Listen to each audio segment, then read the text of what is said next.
వాక్య భాగంలో నుంచి కొన్ని మాటలు మనం ధ్యానం చేద్దాం. కీర్తన గ్రంథంలో కీర్తన 9వ అధ్యాయం 18వ వచనం. 9వ అధ్యాయం 18వ వచనం.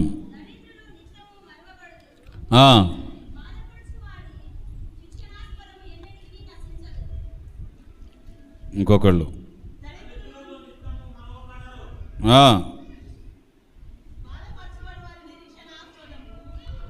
బాధపరచబడు వారి యొక్క నిరీక్షణాస్పదము ఎన్నటికీ నశించదు. రెండు కలిపి చదువు. దరిద్రులు నిత్యము మరువబడరు, బాధపరచబడు వారి నిరీక్షణాస్పదము ఎన్నటికీ నశించదు. చప్పలు కొడదాం గట్టిగా గట్టిగా, శక్తి కొలది. ఆమేన్, హల్లెలూయా. నేను పూట దరిద్రుల గురించి నేను చెప్పట్లేదు, కానీ బాధపరచబడు వారి యొక్క నిరీక్షణాస్పదము ఎన్నటికీ నశించకుండునుగాక. ఆమేన్. చూడండి, మనిషికి బాధలు అనేది తప్పనిసరిగా ఏదో ఒక కోణంలో ఏదో ఒక రూపంలో మనిషిని బాధిస్తూ ఉంటాయి.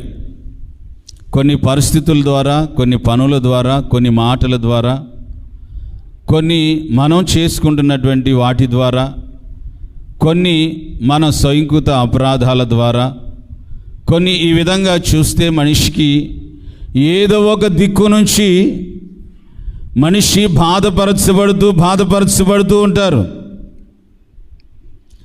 బాధపరచబడుతున్నటువంటి వారి యొక్క నిరీక్షణాస్పదము ఎన్నటికీ నశించదు, ఎన్నటికీ నశించదు. నిరీక్షణ పౌలు గారు రోమపత్రికలో 5వ అధ్యాయం 5వ వచనంలో చెబుతాడు, ఈ నిరీక్షణ మనలను, అందరి స్వరమే చెప్పండి, మనలను సిగ్గుపరచదు. ఈ నిరీక్షణ చదవాలి అన్నమాట. ఎందుకనగా ఈ నిరీక్షణ మనలను సిగ్గుపరచదు. సౌండ్. ఎందుకనగా ఈ నిరీక్షణ మనలను సిగ్గుపరచదు. ఆమేన్, హల్లెలూయా. చెప్పాలండి, హల్లెలూయా. చూడండి, బాధలు అనేది మనిషికి బంధువులాగా లేకపోతే తటస్థంగా సమీపిస్తూ ఉంటాయి.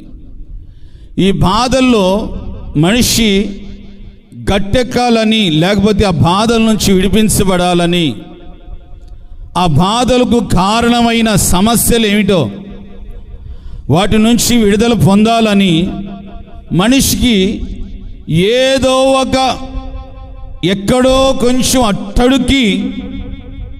అట్టడుకి ఈ నిరీక్షణ అనేది విశ్వాసం అంతా కోల్పోయి, నమ్మకం అంతా కోల్పోయి, ఎక్కడో కొద్దిగా ఉంటుంది,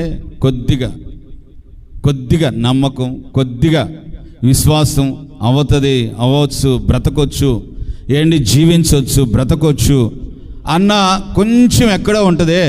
ఆ నిరీక్షణ తప్పనిసరిగా నా దేవుడు బ్రతికించునుగాక. ఆమేన్. అబ్రహాము విశ్వాసమునకు నమ్మకానికి ఆధారాలే లేనటువంటి సమయంలో దేవుణ్ణి నమ్మాడు. చెప్పండి, దేవుణ్ణి నమ్మాడా లేదా? నమ్మాను. అది అతనికి నీతిగా ఎంచబడేను. అబ్రహాము నమ్మకానికి, విశ్వాసానికి, నిరీక్షణకి ఏ ఆధారాలే లేనప్పుడు, ఏ విధమైనటువంటి హోప్స్ లేనప్పుడు అతడు దేవుని మీద నమ్మిక ఉంచాడు. ఇప్పుడు నేను చెప్పొచ్చే మాట ఈ తొలిటి రెఫరెన్సుల్లో, బాధపరచబడు వారి నిరీక్షణ ఉందే, నమ్మకం ఉందే, నీలో కొంచెం విశ్వాసం ఉన్నదే, అది ఎన్నడకును నశించుకుండునుగాక. ఆ నిరీక్షణ ద్వారా నా దేవుడు అద్భుత కార్యాలు నీ జీవితంలో జరిగించునుగాక, ఆశ్చర్య కార్యాలు జరిగించునుగాక. కొడదాం చెప్పలు గట్టిగా. నా దేవుడు ఊహకు మించిన ఘన కార్యాలు జరిగించునుగాక. నీవు అనుకున్నది అనుకున్నట్లుగా నా దేవుడు జరిగించునుగాక. ఆమేన్. నిరీక్షణ అనేది నీ వ్యక్తిగత జీవితంలో ఉండవలసినటువంటి ఒక చక్కటి పదార్థం, ఓ చక్కటి నమ్మకం. ఆ నిరీక్షణ అనేది లేకపోతే ఏంటి, పాత నిబంధన అబ్రహాము కంటే ప్రియ సహోదరి సోదరా అంతకు మించి వాళ్ళకి ఏ ఆధారాలు లేవు, వాళ్ళకి ఏ నమ్మకాలు లేవు, వాళ్ళకి ఏ విధమైనటువంటి విశ్వాసాలు లేవు. ఏంటి, అటువంటి సమయంలోనే ఆయన దేవుని నమ్మాడు. ఈ రోజున నీకు ఎదురవుతున్న ప్రతికూల పరిస్థితుల్లో, ఏంటి, సమస్యల్లో, బాధల్లో, కన్నీళ్లలో నీకు ఏ దిక్కు నుంచి ఏ విధమైనటువంటి ఇబ్బందులు కలుగుతున్నాయో వాటి విషయంలో నీవు మానక ప్రార్థన చేసి చేసి చేసి ఏంటి, జీవితమే ఇసుకుపోయి, జీవితం మీద ఆశలు లేక నిరాశల పాలై నిస్పృహల పాలైపోయి బ్రతుకుతున్నటువంటి నీ వ్యక్తిగత జీవితంలో నా దేవుని ద్వారా ప్రియ సహోదరి సహోదరా ఆ నిరీక్షణ నశించిపోకుండగా, ఆ నమ్మకం నశించిపోనివ్వకుండగా నీలో కాచుకొనగలిగితే నిశ్చయముగా ఆ కొంచెం నీలో ఉన్న నిరీక్షణను బట్టి నా దేవుడు గొప్ప కార్యాలు చేస్తాడు. ఆయన దేవునికి స్తోత్రం.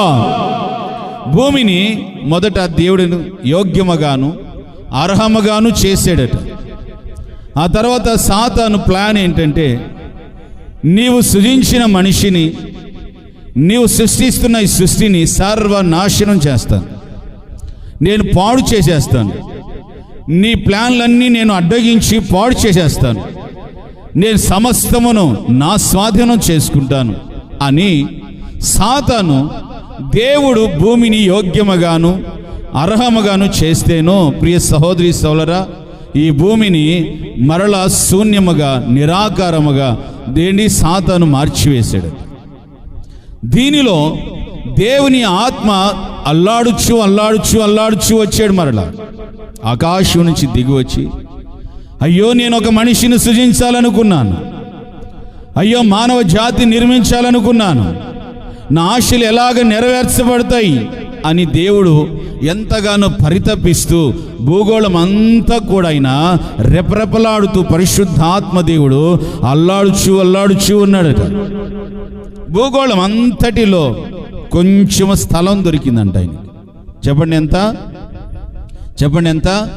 ఆయన నిలబడటానికి కొద్దిగా స్థలం ఏంటి, కొంచెం స్థలం నిలబడితే ఆ కొంచెం స్థలం మీద నిలబడి యేసయ్య ప్రతి దాన్ని శాసించాడంట. చప్పలు కొట్టి గట్టిగా, ఏ సముద్రమా వెనక్కి వెళ్ళిపో.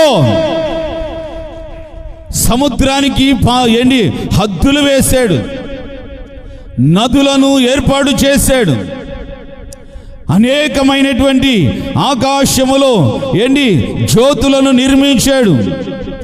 సమస్తమును నేను చెప్పొచ్చే ఈ చక్కటి సందేశంలో ఇక్కడ ఉన్నటువంటి ఒక నిరీక్షణాస్పదమైన మాట ఏంటంటే, ప్రియ సహోదరి సోదరా, అన్నీ బాధలే, అన్నీ సమస్యలే, అన్నీ నిట్టూర్పులే, కానీ నీ మనస్సులో దేవునికి కొంచెము కూడా స్థలం లేకుండా నిన్ను కమ్మివేసేయేమో.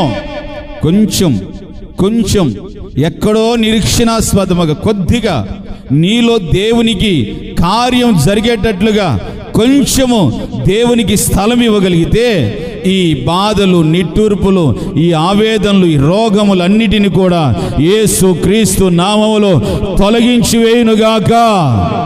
జలములను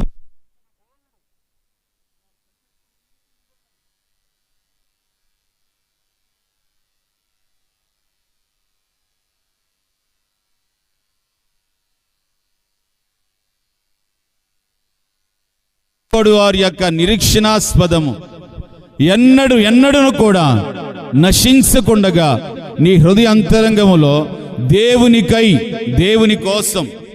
ఏంటి ఒక హల్లెలూయా హల్లెలూయా ఆమేన్. విశ్వాసనావసాగుచు పయనిల్చు సమయాన నా ప్రభు విశ్వాసనా ఓరి పయనిల్చు సమయా నా ప్రభు సాతాను సుడిగాలి రేపగా నా ఎదుటే నిలిచేవా. ఓరి ఆమేన్. సాతాను సుడిగాలి నా ఎదుటే నిలిచేవా. హల్లెలూయా హల్లెలూయా ఆమేన్ ఆమేన్. హల్లెలూయా హల్లెలూయా ఆమేన్. హల్లెలూయా.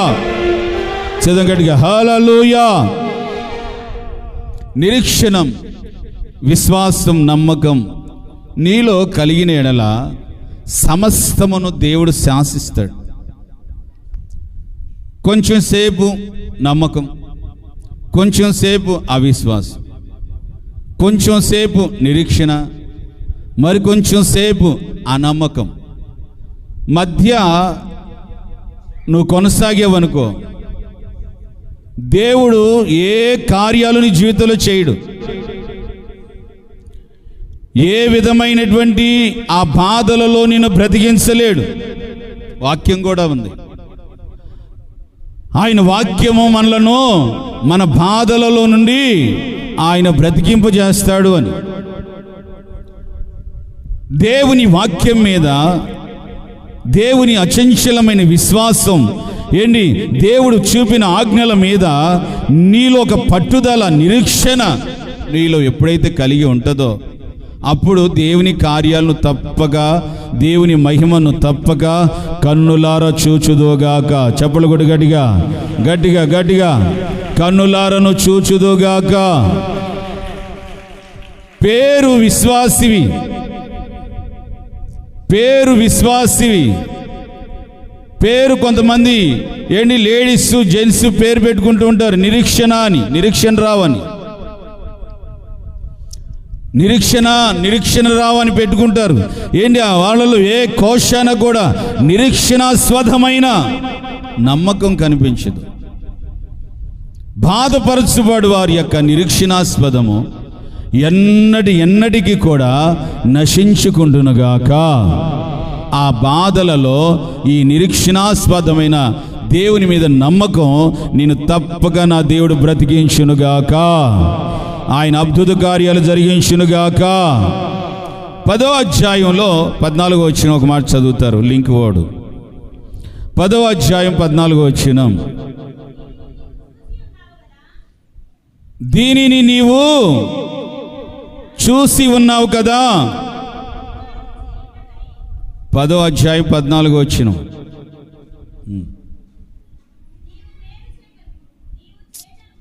ఆడికి పోయి చూతక్క,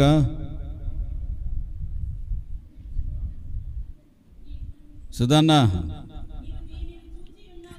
ఏమైపోయారు మీరంతా?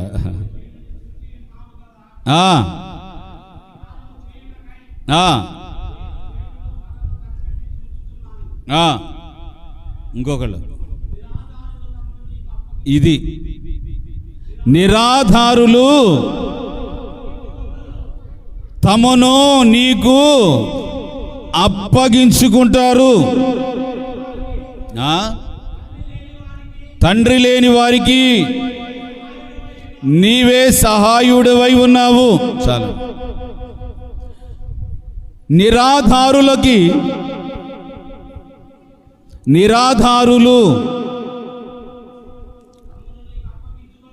అయినండి. నిరాధారులు ఎవరి వీళ్ళు? అన్ని విషయాల్లో త్రోసిపుచ్చబడిన వారు, సిగ్గుతో అవమానముతో జీవితాన్ని వెళ్ళబోస్తున్నటువంటి వారు, బ్రతుకులో అన్ని హోప్స్ పోయి అన్ని విధాలుగా వాళ్ళ జీవితాలలో ఏది ఎంత మాత్రం నెరవేర్చబడక చచ్చిన శవంలాగా, జీవక్షవాల్లాగా బ్రతుకుతూ ఉంటారే, వారు నిరాధారులు. ఇక భౌతికంగా చెప్పాలంటే ఏమీ లేనివారు, పేదవాళ్ళు, అడుక్కునేవాళ్ళు అని చెప్పాలి. బైబిల్ అనుసారంగా చూసి చెప్పాలని అంటే ఇదిగో ఈ పరిస్థితుల్లో కొనసాగించబడు. ఇట్టి వారు ఏమవ్వాలి, ఏం చేయాలి అనంటే, ఏమి దిక్కు చోచని, ఏమి దిక్కు తెలియనటువంటి సమయంలో, సందర్భంలో మనిషి చేతులు పట్టుకొని ఈ కాళ్ళు అనుకోండి, ఈ ఆపదల్లో, ఈ బాధల్లో, ఈ కష్టాల్లో, ఈ నష్టాల్లో నన్ను నీవు ఆదుకొని నన్ను బ్రతికించండి అని మనిషి మీద ఆధారపడకూడదు, అనుకోకూడదు. మనిషి మీద ఏ కోశాన కూడా నమ్మకము, నిరీక్షణ పెట్టుకొనకూడదు. ఎందుకనంటే ద్వితీయోపదేశకాండములో దేవాది దేవుడు చెప్పిన విషయం ఏంటంటే, నీ దేవుడైన యెహోవా తప్ప నీకు వేరొక దేవుని నువ్వు మొక్కకూడదు. మనిషి కొన్నిసార్లు, కొన్ని సందర్భాలు మనిషిని దేవునిగా చేసుకుంటూ ఉంటారు. అంటారు కూడా, ఏమంటారు తెలుసా? ఆపదలు ఆదుకుంటే దేవుళ్లాగా ఆదుకున్నావయ్యా నువ్వు, దేవుడు సాక్షాత్తు దేవుడే నీ ద్వారా నాకు ఇచ్చాడు అని ఆ స్తుతిగణ మహిమ దేవునికి చెల్లించాలి. కానీ అక్కడ వాళ్ళని పొగడాల్సినంత పొగిడి, ఆరాధించాల్సినంత ఆరాధించి, ఇక అసలు నీకు మిన్నలేరు, నీకు అసలు తిరుగులేరు అని ఎన్ని కోణాలలో వాళ్ళని పొగడాలంటే పొగిడి వస్తూ ఉంటారు. అక్కడ ఏం జరుగుతుందంటే, దేవుని మీద నమ్మకం కానీ, విశ్వాసం కానీ, దేవుని మీద ఆధారపడే అనుభవం కానీ కోశాన కనిపించదు. అప్పుడు దేవుడు ఏం చేస్తాడంటే, సృష్టికర్త నేను కదా, వాడి నిర్మించింది నేను కదా, వాడికి ఆరోగ్యం ఇచ్చి ఆయుష్నిచ్చి బ్రతికిస్తుంది నేను కదా, మనిషిని దేవుడు అంటాడేంటి? ఆ మనిషికి నేను కదా బుద్ధి పుట్టించింది, నేను కదా మనిషికి నిన్ను ఆదుకోమని చెప్పింది నేను కదా అని దేవుడు నీ విషయంలో ఆయన చిన్నబోయి నీ గురించి ఆయన అంత దూరంగా నిలిచి ఉంటాడు. మరొకసారి ఏ కోశాన కూడా కార్యాలు నీ జీవితంలో జరగవు. కనుక నిరాధారులైనటువంటి మనము, నిస్పృహల పాలైపోయినటువంటి మనము, దేవా నీవే నాకు ఆధారము, ఆమేన్, హల్లెలూయా, దేవుని మీద ఆధారపడి ఆనుకొని పూర్తి స్థాయిలో దేవునికి అప్పజెప్పుకుంటే ఆయన యొక్క కార్యాలు ఇక్కడ చేరి వచ్చిన ప్రతి ఒక్కొక్కరు అనుభవించుదురుగాక.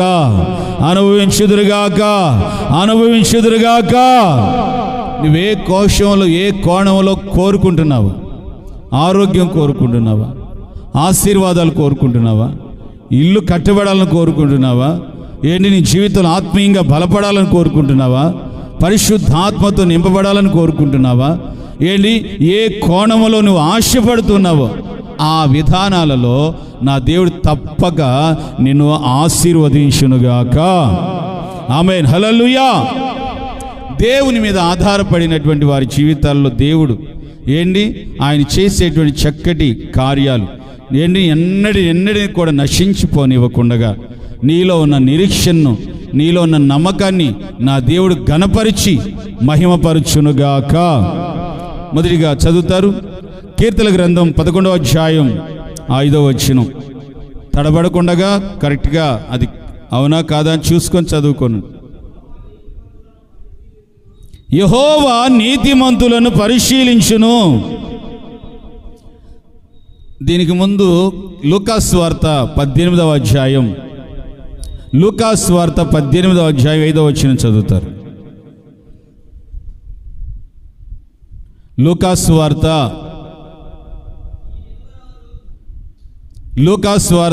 18వ అధ్యాయం 5వ వచనం. లూకాసు వార్త 18వ అధ్యాయం 5వ వచనం. ఇక్కడ ఎదురుగా చదవండి, శాంతక్క చదవండి. ఈ విధవరాలు నన్ను తొందర పెడుచున్నది గనుక ఆమె మాటి మాటికి వచ్చి ఆమెకు న్యాయం తీరుతునని తనలో తాను అనుకొనేను. మరొకరు సుధా చదువు. ఈ విధవరాలు నన్ను బాగా తొందర పెడుచున్నది, ఆమె మాటి మాటికి వచ్చి నేను ఆమెకు త్వరగా న్యాయం తీరుస్తాను. తనలో తాను న్యాయాధిపతి అయిన దేవాది దేవుడు అనుకున్నాడట. 11వ అధ్యాయం ఇప్పుడు లూకాసు వార్త 5వ వచనం చదువుతారు. కీర్తన గ్రంథం. యెహోవా నీతిమంతులను పరిశీలిస్తాడు, దుష్టులను బలాత్కార తత్తులను ఆయనకు వారు అసహ్యమైనటువంటి వారు. చాలు చెప్తాను మీకు శ్రద్ధగా. హల్లెలూయా. స్వరమే చెప్పాలి, హల్లెలూయా. గడి చెప్పాలి, హల్లెలూయా. చప్పట్లు కొట్టండి ఒకసారి మరి గట్టిగా గట్టిగా.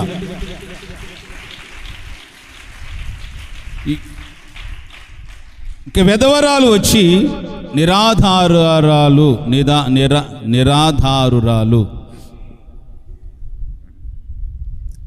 దేవుని మీద ఆధారపడి ఆనుకొని మాటి మాటికి వచ్చి గోజాడుతూ బతిమలాడుకుంటూ ఉందట. అయ్యా న్యాయం చేయవా ప్లీజ్, న్యాయం చెయ్యయ్యా, న్యాయం చెయ్యి.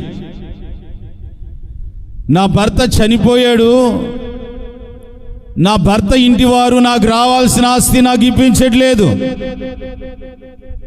తరచుగా అక్కడక్కడ విశ్వాసులు ఇటువంటి పరిస్థితుల్లో ఉన్నటువంటి వాళ్ళు చెప్పేటువంటి మాట, కొడుకే పోయాడు, దాన్ని వాళ్ళు పుట్టింటికి పంపిస్తే సరిపోతుంది, మన ఆస్తి ఇంకా ఆమెకి ఇచ్చేదేంటి అని అంటున్నప్పుడు వాళ్ళు ఎక్కడికి వెళ్ళాలో తెలియక చిన్నపిల్లల్ని ఇద్దరిని పెట్టుకొని ఎటు వెళ్ళాలో దిక్కు తోచక కన్నీళ్ళు మున్నీళ్ళు అయిపోయి దేవుని మందిరానికి వచ్చి బోరమంటే ఏడుస్తూ ఉంటారు. నాకు ఆధారం ఏంటి, నా బ్రతుకేంటి, నా జీవనం ఏంటి, నేను ఎలా బ్రతకాలి, పిల్లల్ని ఎలా బ్రతికించుకోవాలి, నా భర్త ఇంటి వారు భర్త లేడని వాళ్ళలాగా నన్ను ఏ కోశాన కూడా పట్టించుకోకుండా రావాల్సినటువంటి ఆస్తి రానివ్వకుండా నన్ను త్రోసిపుచ్చుతున్నారు అని మాటి మాటికి దేవుని సన్నిధిలో ఆమె బతిమలాడుకుంటూ ఉందంట. ఆమేన్, హల్లెలూయా. చెప్పాలండి, హల్లెలూయా. నేను చెప్పరావాలంటే ఈ పూట ఆమె ఎప్పుడూ ఇసిగిపోలేదు. మన మూలవాక్యాన్ని ఆధారం చేసుకుంటూ ఆలోచించిన మీరు, ఆమె ఏ రోజు ఇసిగిపోలేదు, మాటికి గోజాడుకుంటుందంట. ఎవరిని? న్యాయాధిపతి అని యేసుక్రీస్తుని. ఆమేన్, హల్లెలూయా. చూడండి, మన బాధల్లో, సమస్యల్లో, ఇబ్బందుల్లో, అనేక ఆవేదనల్లో, అనేక సమస్యల్లో నువ్వేం చేయాలి?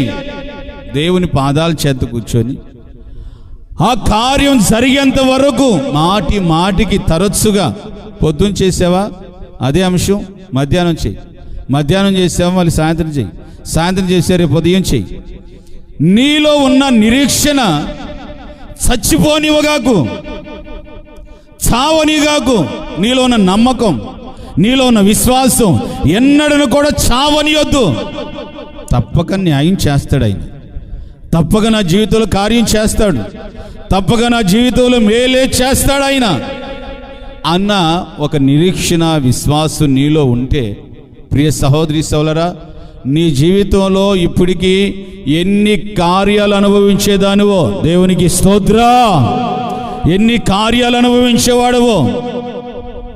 ఫీడెక్ సౌండ్ పెట్టు, ఫీడెక్ అరవలేకపోతున్నా. ఎన్ని కార్యాలు నువ్వు చూసేదానివో, చూసేవాడువో. ఈ రోజున చాలా మందిలో ఈ నిరీక్షణాస్పదం, ఈ విశ్వాసం, నమ్మకం అరుదించిపోయి అట్టడికి వెళ్ళిపోయి ఏ కోశాన ఏ విధానంగా కూడా వాళ్ళలో దేవుని మీద నమ్మకం లేక మనుష్యుల మీద ఆధారపడుతున్నారు. మనుష్యుల మీద ఆధారపడి ప్రార్థన చేసుకొని ప్రార్థన ద్వారా జయించుకోవాల్సిన కార్యాలు, ప్రార్థన ద్వారా పొందవలసినటువంటి మేలులు, ఈ రోజున దేవుని ద్వారా ఏ మేలును అనుభవించావని ప్రశ్నిస్తే ఏ మేలు అనుభవించలేదు. బైబిల్ 33 సార్లు చదివాను. ఇన్ని సంవత్సరాలు సీనియర్ని, అన్ని సంవత్సరాల నుంచి చర్చికి వస్తున్నా. దేనికి? ఆధ్యాత్మికమైన జీవితంలో ఒక పరిపక్వత, పరిపూర్ణత అనేది నీలో లేకపోతే, దేవుని దగ్గర అడగకపోతే, ఈ రోజున బలగం ఉంది, డబ్బు ఉంది, భౌతికమైన సంబంధమైనవి పరలోక రాజ్యానికి నిన్ను ఆశీర్వాదకరంగా చేర్చలేవు. ఆత్మ సంబంధమైన అనుభవాలతో, వరములతో, మాటి మాటికి నీకు ఎదురైన సమస్య విషయంలో నువ్వే రోజైనా ఉపవాసం ఉండి ప్రార్థించేవా? కుమారుడికి పెళ్లి కాలేదు, కూతురుకి పెళ్లి కాలేదు, తల్లిదండ్రులైన వారు ఉపవాసం ఉండి ప్రార్థించేవా? పిల్లలకి ఫ్రీ సీట్ కావాలి, ప్రభా పరిస్థితి ఏంటి? కాలేజీల చుట్టూ తిరిగి పెద్దోళ్ళు అయినటువంటి వాళ్ళు ఎవరున్నారో వాళ్ళ దగ్గర వాళ్ళ చేతులు పట్టుకునే దానికంటే మాటి మాటికి వచ్చి దేవుని పాదాల చెందు కూర్చొని, అయ్యా కార్యం చేయవా, కృప చూపవా అని అడిగితే ఆయనకి ఎందుకు కార్యం చేయడు? ఎందుకు కృప చూపడు? ఆయన అనుకుంటున్నాడంట, తప్పక నీ జీవితంలో కార్యం చేయాలని అనుకుంటున్నాడట. చప్పలు కొట్టుకుని గట్టిగా ఆమెను చెప్పుకుని గట్టిగా, నా దేవుడు ఇక్కడికి నువ్వు అనుకుని వచ్చిన ప్రతి కార్యం నా దేవుడు నెరవేర్చునుగాక, సిద్ధింపచేయునుగాక. నా దేవుడు తప్పక నీ ఎడల కార్యాలు జరిగించునుగాక.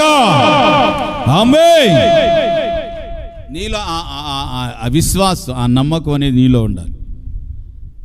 ఎందుకు వెళ్తున్నామో తెలియట్లేదు, చర్చికి ఎందుకు వెళుతున్నామో, ఎందుకు జీవిస్తున్నామో అర్థం కావట్లేదు. తింటున్నాం బ్రతుకుతున్నాం, ఎందుకు తప్ప దేవునికి ఒక నిరీక్షణాస్పదముగా, ఒక ప్రతినిధిగా, ఒక ఆశీర్వాదకరమైన బిడ్డగా భూమి మీద నువ్వు బ్రతకాలి, జీవించాలి.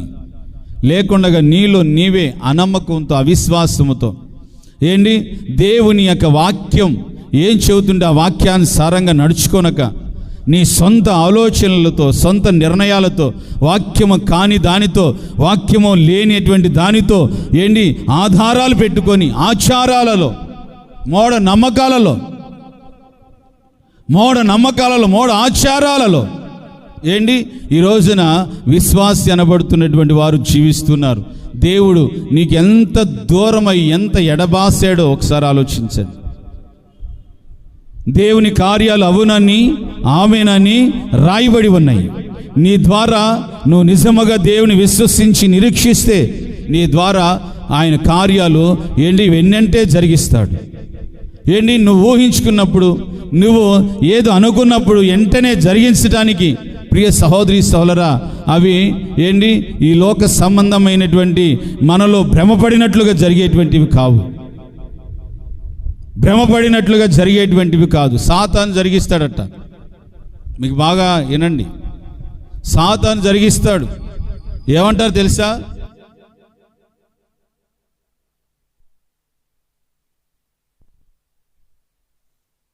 అనుకున్నాయి జరిగిని, అనుకున్నాయి నెరవేరిని. ఏంటియో తెలుసా? నిత్యమైనవి కావు, పరలోక సంబంధమైనవి కావు. ఏమిటివి అని అంటే, సాతాను నిన్ను భ్రమపరుస్తున్నాడు. సాతాను నిన్ను భ్రమపరిచి ఆ భ్రమల ఊబుల్లో నిన్ను దించేసి అదొక రకమైనటువంటి అవిశ్వాసంలోనికి నేను ఈడ్చుకెళ్ళిపోయి, ప్రియ సహోదరి సహోదరులారా, దేవుని ద్వారా ఏ కార్యాలు జరగనివ్వకుండగా, భ్రమల వలన నిన్ను తప్పుడు దారిలో తప్పుడు మార్గాల్లోనికి పంపించి విశ్వాసం, నిరీక్షణ, ప్రేమ, సమాధానం నీలో లేకుండా చేసి చివరాఖరికి దేవుని మీదే మనస్సు విరగొట్టేసి దేవుడు లేడు, గీవుడు లేడు, దేవుడి చర్చికి వెళ్తున్నాం, ఏ కార్యాలు జరగట్లేదు అన్నటట్లుగా నీలో పుట్టించి నీకు అసలు ప్రార్థన మీద మనస్సు రాకుండగా, బైబిల్ చదవాలన్న మనస్సు రాకుండగా పూర్తి స్థాయిలో నిన్ను అనగొట్టేస్తూ ఉంటాడు. ఆ టార్గెటే నీవు. కనుక నీలో ఉన్న నిరీక్షణ ఎన్నడూ కూడా నశించిపోనివ్వకు. నా దేవుడు కూడా ఎప్పటికి కూడా నశించిపోనివ్వడు.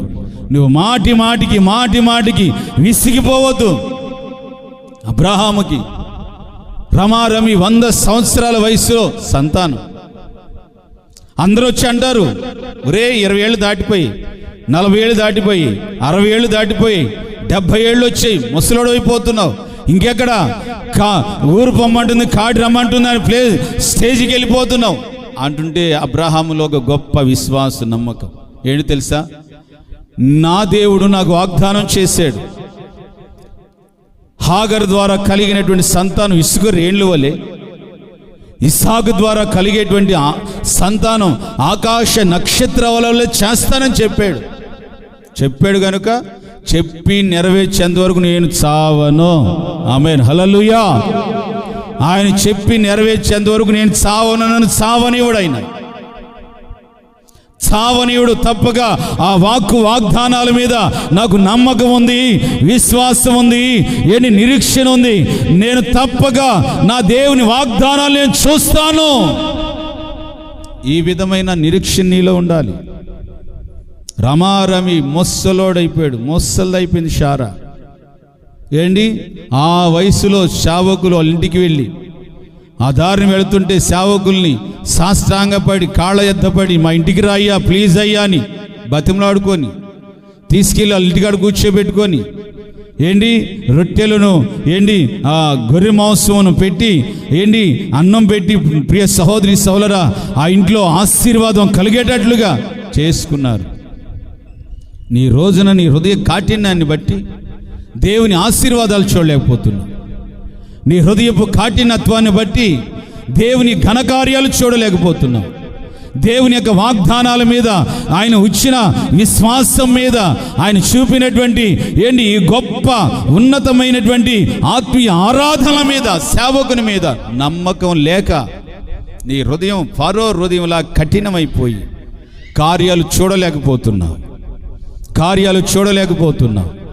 కనుక ప్రియ సహోదరి సోదరా, మాటి మాటికి 10 సంవత్సరాలైందా, 20 సంవత్సరాలైందా, అయినా నేను నశించను, నా దేవుడు నా ఎడల కార్యాలు చేస్తానని చెప్పాడు. చప్పలు కొట్టి గట్టిగా, చేస్తానని చెప్పాడు. చేస్తాడాయన తప్పక జరిగిస్తాడు. ఈ నిరీక్షణ నీలో ఉండాలి. ఈ నిరీక్షణ మనలో ఎన్నడనో సిగ్గుపరచలేదు. ఆమేన్, హల్లెలూయా. ఎన్నడూ కూడా సిగ్గుపడనివ్వదు. మనుషులు నిన్ను సిగ్గుపరుస్తారు, మనుషులు నిన్ను వెలితి పడేటట్లుగా చేస్తాడు, నీ ముఖం తెల్లపడేటట్లుగా చేస్తారు. అయ్యో పలానా టైంలో ఇస్తానన్నావు కదా, ఇప్పుడు ఏంది నువ్వు ఇట్లా హ్యాండ్ ఇచ్చావనంటే మనిషి ఆడు ముఖం తెల్లగా పెట్టి నువ్వు ముఖం తెల్లగా పెడితే ఏం చేయాలో జరగాల్సిన కార్యం ముందు జరగక తెల్లపళ్ళు బయటకు చూపించుకుని తిరగటమే. ఈ రోజున దేవుని యొక్క సన్నిధిలో పరిశుద్ధాత్మ దేవుడు ఒక ప్రవచన పూర్వకంగా ఎవరితోనో మాట్లాడుతున్నాడు. నిశ్చయముగా నా దేవుడు నీ ఎడల కార్యాలు జరిగించునుగాక, అద్భుత కార్యాలు జరిగించునుగాక, ఆశ్చర్య కార్యాలు జరిగించునుగాక. నిరాధారులకి ఆయన కృప చూపుతూ ఉంటాడు. తిరస్కారులు ఉంటారే, తిరస్కరించేవారు, వారంటే ఆయనకి బహు అసహ్యం. దేనికి తిరస్కరులు అంటే వాక్యం అన్నా పడదు, దైవ సేవకుడు అన్నా పడదు, దేవుని సన్నిధి అన్నా పడదు, ఉపదేశం అన్నా పడదు. తిరస్కరులు ఉంటారే, వారంటే దేవునికి అసహ్యులు అని వాక్యంలో రాయబడింది. కనుక దేవుని సన్నిధిలో, దేవుని ఇంట్లో బ్రతుకుతూ, దేవుని కోసం బ్రతుకుతున్నానని చెప్పుకుంటూ దేవునికి ఒక అసహ్యకరమైన జీవితం ఎందుకు చేసుకోవాలి? నువ్వు దేవునికి ఇష్టకరంగా బ్రతుకు. నిన్నెవరు వద్దంటారు? నిన్నెవరికైనా అడ్డు పెట్టారా? లేకపోతే ధర్మవరం గేట్ వేసినట్లుగా గేట్ వేసారా? ఎవరైనా నిన్ను ఇబ్బంది పెట్టారా? ఎవరైనా నిన్ను సందేహపరిచారా? ఇష్టంగా బ్రతుకు. దేవుని వాగ్దానాలు నీ ఎడల ఏమైనా ఉన్నాయి, అలా బ్రతుకు. దేవుడు నీ ఎడల ఏ విధమైన నిరీక్షణ ఉంచాడు, అలా బ్రతుకు. నీలో ఎప్పుడు చావనీగాకు. ఈ రోజున సాతాను దైవజనులు యేసన్న గారు కానివ్వండి, గొప్ప గొప్ప దైవజనులు ఆయన వాక్యంలో ఉన్నటువంటి ఆయన ప్రేమను వర్ణిస్తూ పాడుతూ వచ్చారు. అగాధ సముద్రాలే ఆయన ప్రేమ మీద పోస్తే అవి ఆర్పజాలనివి అని చెప్పారు. కానీ ఇప్పుడు నీలో సాతాను అనేక విచారాలు, అనేకమైనటువంటి తొందరలు, తిరస్కారం, నీలో సందేహాల ద్వారా నీలో ఉన్న ప్రేమను, ఆ ఆత్మీయతను, ఆ దేవుని ఇచ్చినటువంటి వరములను అణిచివేసుకొని పాడు చేసుకొని పాడైపోయిన స్థితిలో బ్రతుకుతున్నావు. అలా కాకుండా ప్రియ సహోదరి సోదరా, నీలో నీవే జన్మించుకొని, నీలో నీవే సిద్ధపరచుకొని, నీలో నీవే ఒక నమ్మకం తెచ్చుకొని, విశ్వాసం తెచ్చుకొని, దేవుని మీద అచంచలమైన నిరీక్షణ కలిగి బ్రతుకు. నా దేవుడు ద్వారా గొప్ప కార్యాలను చూచుదుగాక. ఆమేన్. హల్లెలూయా చెప్పాలండి. హల్లెలూయా. మాటి మాటికి ఆమె నా దగ్గర బతిమలాడుకుంటుంది, నేను కార్యం చేయకుండా ఉంటానా? చేస్తాను అంటున్నాడు. తప్పక నా దేవుడు నీ ఎడల అద్భుత కార్యాలు, ఆశ్చర్య కార్యాలు జరిగించునుగాక. సెకండ్ వన్, రెండో మాట మనం ధ్యానం చేసుకుందాం. కీర్తన గ్రంథం 10వ అధ్యాయం 12వ వచనం. కీర్తన గ్రంథం 10వ అధ్యాయం 12వ వచనం. యెహోవా లెమ్ము, దేవా బాధపరచబడు వారిని నేను మరువకు, నీ చేయి ఎత్తుము. దేవా యెహోవా బాధపరచబడు వారి విషయములో నీ వారిని ఎన్నడూ మర్చిపోవద్దు. నేను అంటాను, ఈ పూట ఈ పునరుత్థానపు దినాన యెహోవా పక్షముగా నిలిచిన వాడనై నా విశ్వాసులు బాధపరచబడుతున్నారు. యేసయ్యా వారిని నిశ్చయముగా మరువక వారి ఎడల నీ కార్యములు జరిగించుదుగాక. ఆమేన్. నీ చేయి ఎత్తుము. చెప్పండి, ఏమి ఎత్తాలంట? నీ చేయి ఎత్తుము. కొంతమంది చేతులు ఎత్తుతున్నారు. మీ చేయి కాదు, యేసయ్య చెయ్యి.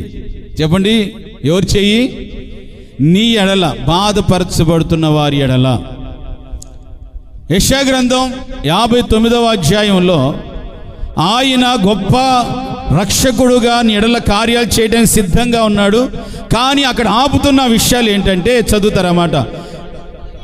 రక్షింప నేర్కొనున్నట్లుగా యెహోవా హస్తము కొరచేమైందా? విననేరకొనున్నట్లుగా ఆయన చెవులేమైనా మందమైనయా? మీ దోషములు మీకును మీ దేవునికిని అడ్డముగా వచ్చాను. మీ పాపములు ఆయన ముఖమును మీకు మరుగు చేశాయి. ఆయన మీ విషయములో ఆలకించుకున్నాడు. సరే ప్రభా క్షమించు. నేను అంటున్నాను ఈ వాక్యాన్ని సందర్భంగా, ప్రభా క్షమించి, ఇంకా నీ చేయి ఎత్తిక బాధపరచబడుతున్న వారిని మరవద్దు, ఇంకా విడిచిపెట్టొద్దు. నీవు నిశ్చయముగా వారి విషయంలో నీ చేయి ఎత్తి కార్యాలు జరిగించుదుగాక. ఆమేన్. చూడండి, ఆయన హస్తమేమి కొరచేం కాదంట. నేను రక్షించటానికి రక్షింపని నేర్కొన్నట్లుగా ఆయన హస్తమేం కొరచకాలి, విననేరుకున్నట్లుగా ఆయన చెవులేం మందమేం కాలేదు. ఆయన స్పష్టంగా వింటాడు, స్పష్టంగా నేను రక్షిస్తాడు, నీ ఎడల కార్యాలు చేస్తాడు. కానీ మీ దోషములు ఉన్నాయే, మీ దోషములు, పాపములు మీకును మీ దేవునికి అడ్డుగా వచ్చాయి. ఒక ఆయన అన్నాడు, మేము చాలా పరిశుద్ధులం, బాప్తిసం పొందేమో, బలరాధనలో చేయి వేస్తున్నాము, మేము మమ్మల్ని పాపులు అంటారేంటండి మీరు అంటాడు. నీ హృదయము కల్మోషము లేనిదై నిష్కలంకమైనదై నీ హృదయం ఉంటే అంతకంటే దేవునికి మహిమకరమైనది ఇంకొకటి లేదు.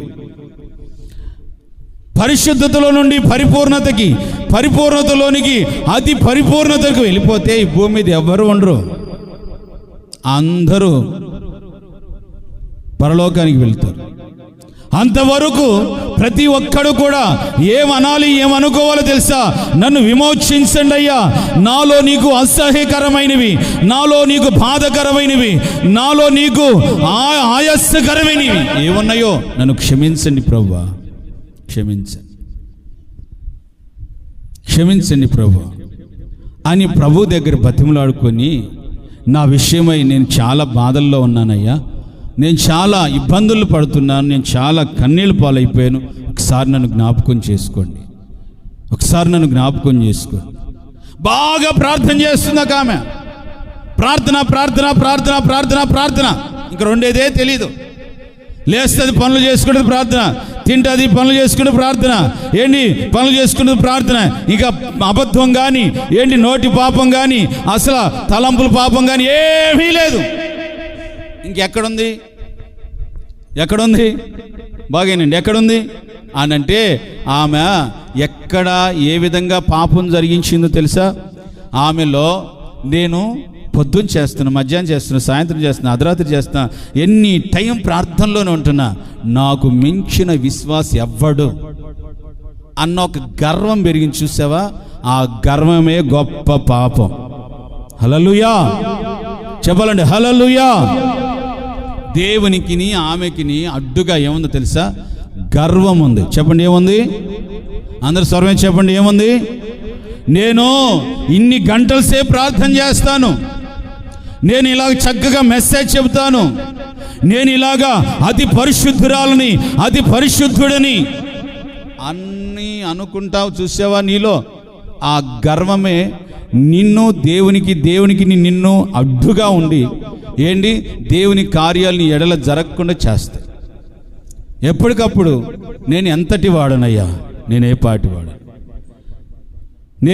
వాడును, ఎంతటి వాడును, నీ కృపకు అర్హుడనా యేసయ్యా, నేను యోగ్యుడనా?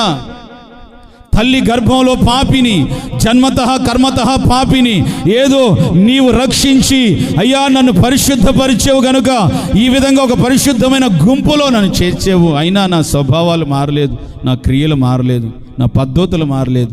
యేసయ్యా నన్ను విమోచించండి అంటూ ప్రతిరోజు వేడుకోవాలి.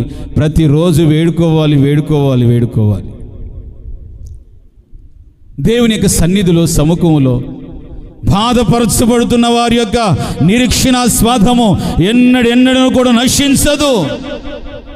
తప్పక నా దేవుడు నీ బాధలు, నీ సమస్యలు అన్నీ కూడా యేసు నామములో తొలగించి వేయునుగాక. ఆమేన్, హల్లెలూయా చెప్పాలండి, హల్లెలూయా. నీవు ఏ విషయంలో బాధించబడుతున్నావో యేసయ్యా నా విషయంలో నీ బాహును చాచండి అయ్యా. ఇదిగో తండ్రి, వాళ్ళతో మాట్లాడండి ప్రభా, నీ బాహును చాచండి. అగాధ సముద్రం చేలటానికి మోషే చేతి చిన్న కర్ర, 6 అడుగుల కర్ర, ఇంత కర్ర తీసుకుని టెపేలు మనం కొడితే అంత పెద్ద సముద్రం చీలుతుందా? చీలదు. ఆయన గురించి రాయబడిన మాట ఏంటంటే, ఆయన నాసికారంధ్రాల్లో ఉన్న ధ్వని, శ్వాస ఆయన చేతితో దాన్ని ఆ నీటిని గోడల్లాగా కట్టాడంట. చప్పలు కొట్టొచ్చునుగా గట్టిగా. మరి గోడల్లాగా కట్టేసాడు, నీటిని గోడల్లాగా కట్టేసాడు. నా ప్రజలకు అడ్డుగా వస్తావా నువ్వు అని, నా ప్రజలకు అడ్డుగా వస్తావా నువ్వు అని నీటిని గోడల్లాగా కట్టేసాడట ఆయన చేతితో. ఈ రోజున ఎంతకాలం బాధపడతావు ఆ సమస్యల విషయంలో? నీలో నువ్వు దిగమింకుంటూ తలెత్తుకోలేక ఎవరికి చెప్పుకోలేక ఆవేదన పడిపోయి, మదన పడిపోయి, జీవితం ఎందుకు ఇలాగైపోయింది, చా జీవితం అనుకుంటూ నీలో నీవే కుమిలిపోతూ బాధించబడుతున్నావు.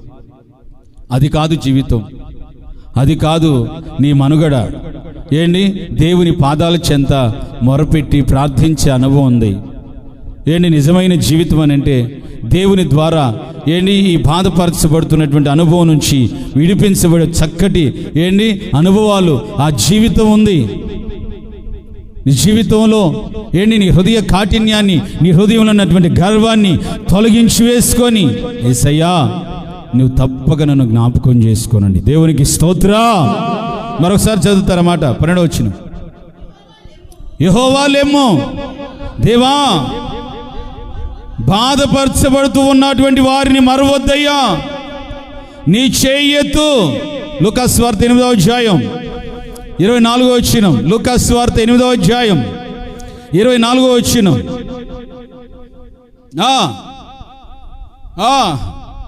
స్పీడ్గా ఎవరబ్బా?